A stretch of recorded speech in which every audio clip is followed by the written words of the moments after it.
What's up, everybody? We're back again. Got some cool plans for you for today. We're going to go fly some office parks, have a good time. Nick Willard is here, hoping to hear from Schizo in a little while.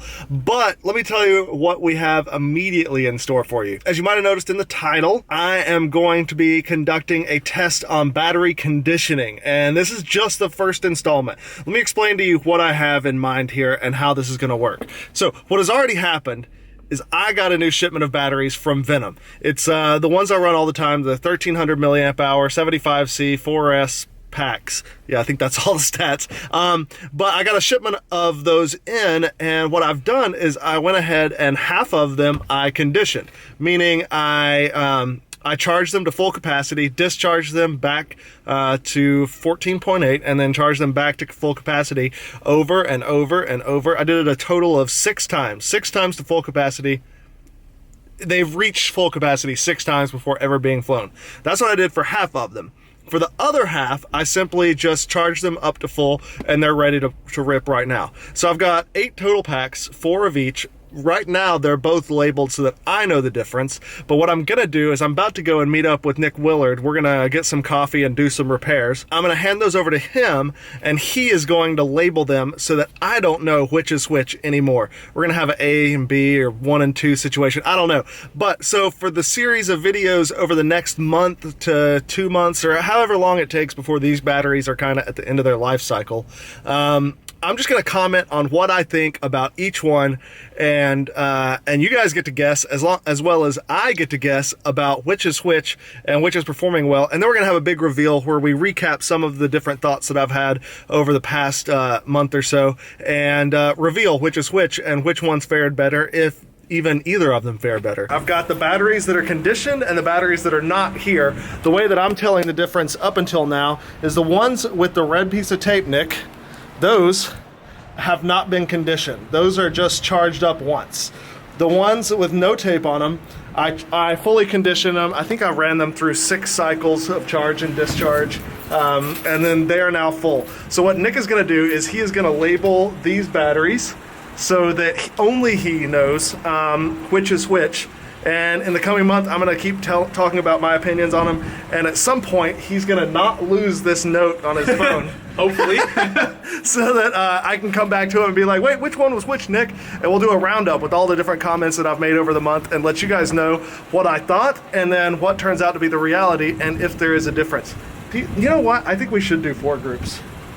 I like your idea of doing more than just 2 groups. You like it now? After railing me for the last 10 minutes, being like, you gotta have 2 groups. Only 2 groups.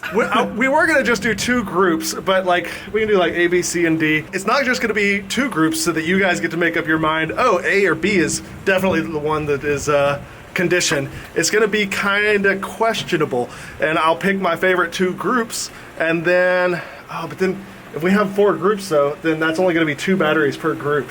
Correct. And if I lose one, which I probably will, better not lose any, or if I kill one, well, set your timer early. That's 2 batteries per group. I think that I can keep from killing 2, and even. All right, I gotta be good. I gotta like not have one-way flights. No more sacrificial packs. Okay, so Nick, you can take those batteries and go label. Remember, red is not conditioned. No sticker is conditioned. All right, I'm not gonna remember that. I'm just gonna. You have to remember that. No, it's fine.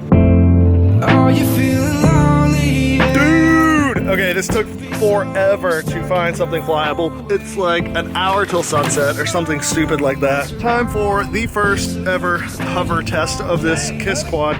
I've spun the motors up. I've done my fail-safe test. Switch warning. Oh, nope. 0 Don't want that. All right, here we go. We have power. 0 volts. The props are on the right way.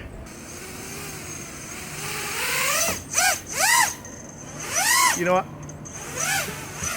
It's also stock PIDs, or stock rate. I forgot to tweak that. So we're gonna have to change some settings. It works! Now to fix it. To be so stuck in your way, you move so much around, so you can stay in your place.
shoot and just I didn't right even, past it. I didn't even notice it. I know. It just fucking shot my shoe off to the side.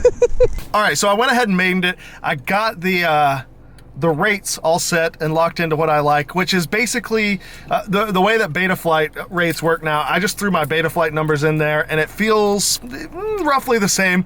You can tell that there's different PID mixing and different things happening behind the scenes, but for the most part, it flies pretty much like my Betaflight quad.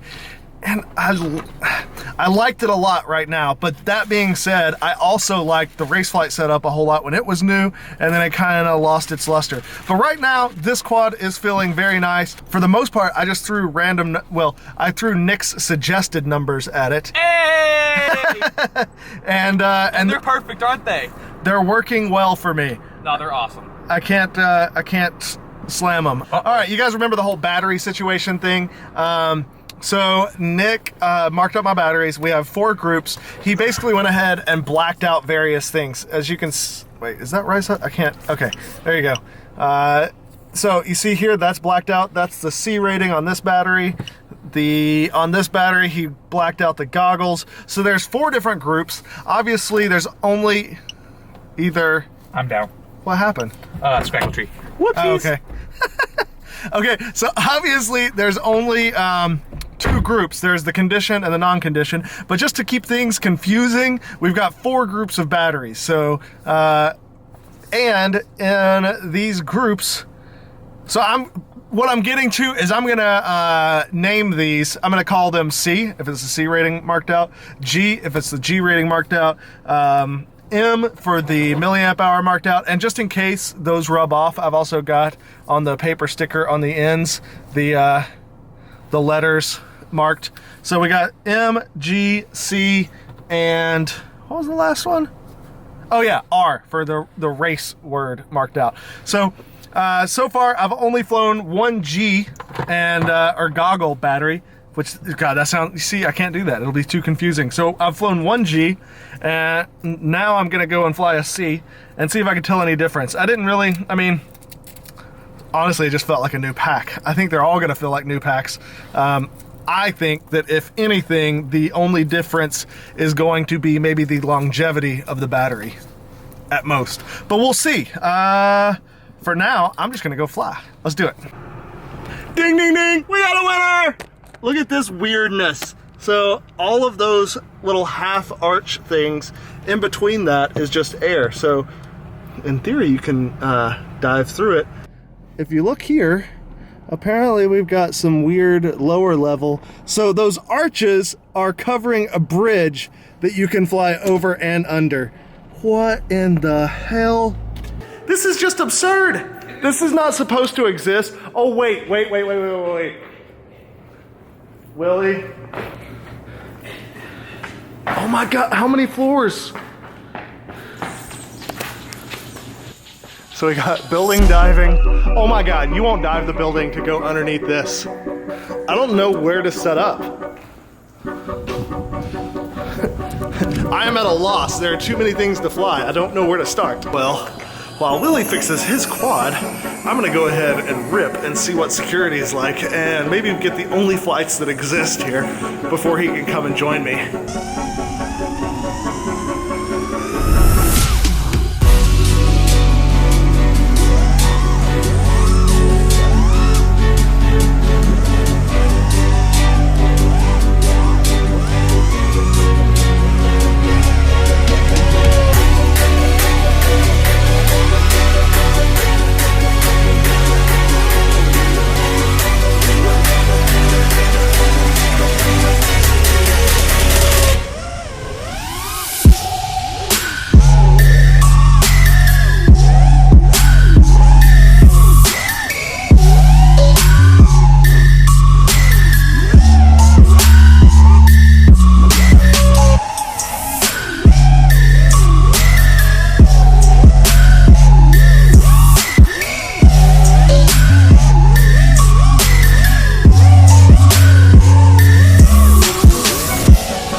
Okay, so This place is really cool and really terrifying all at the same time.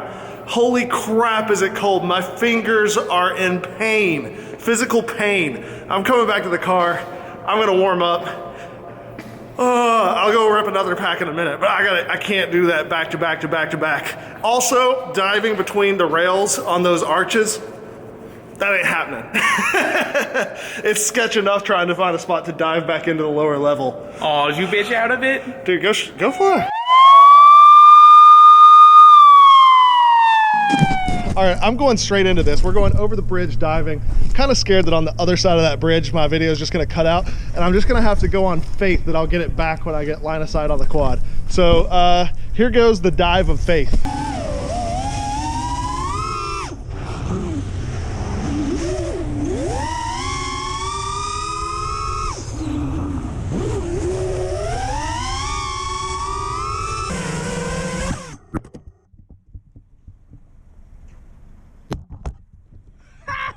Yeah, it's essentially dark already, so I am just gonna take a couple packs over there, go fly.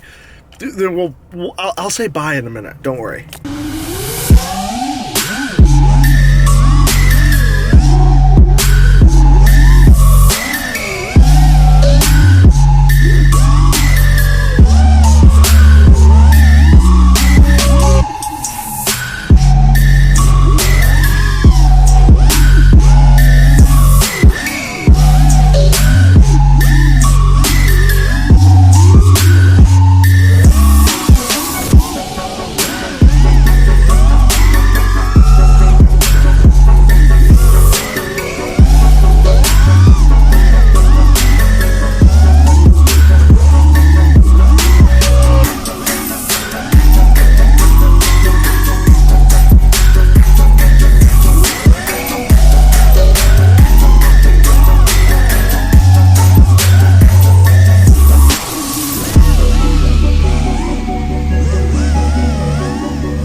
And that is going to close us out for today. That crash, it wasn't that bad, but it was a weird, I guess I hit right on the camera lens and pushed the lens for the Runcam Swift out of its threads and made it crooked.